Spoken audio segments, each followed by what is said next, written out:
బాగానే ఉందన్నయ్య. కానీ మన వ్యాపారం కల్తీ జరుగుతుందని మనల్ని అరెస్ట్ చేసి ఉరికమ్మ ఎక్కిస్తానని ఒకటి సవాల్ చేసి వెళ్ళాడు.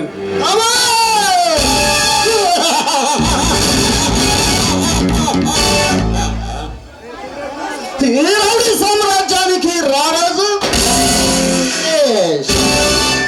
నేను శాసిస్తే చంద్రమంలో ఉన్న చంద్రుడు సైతం భూమికి దిగి రావాలి. చేస్తే కైలాసంలో ఉన్న పరమశివుడు కూడా పదం తొక్కి పదం పాడాలి. ఈ బండ శతాయుష్మాన్ భవ అంటే వాడు 100 ఏళ్ళు బ్రతుకుతాడు. లేదంటే అనంత వాయువులో కలిసిపోతాడు. అటువంటి నన్ను ఎదిరించే మగాడు ఎవడ్రా వాడు? అన్నా వాడి పేరు కళ్యాణ్ అట. కొత్తగా వచ్చిన డీసీపీ.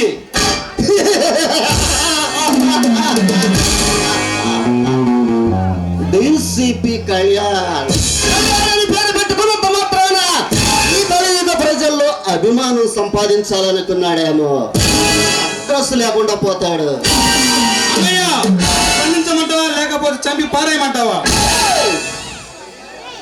పౌరుషం గల వాడి పచ్చనెత్తులు తాగితే పౌరుషం 10 రెట్లు పెరుగుతుందిరా.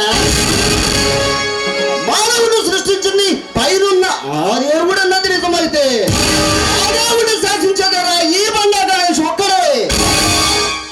ఆ శివుడు 3వ కన్ను తెరిచిన కన్ను పట్టు పిడికిలు బిగించిన విరామం జరగాల్సిందే.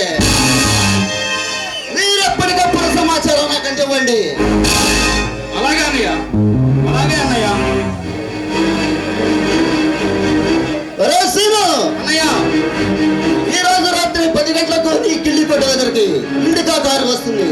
అందులో నుంచి 40 కిలోల గంజాయి నీకు అందుతుంది. దాన్ని నువ్వు రిసీవ్ చేసుకో. అలాగే అన్నయ్య.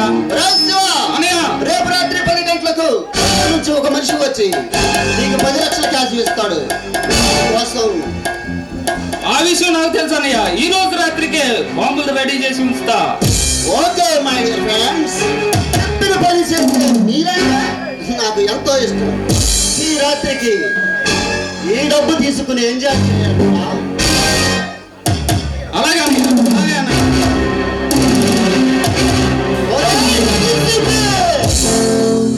ఇకపైన నా వేట నీ పైనే.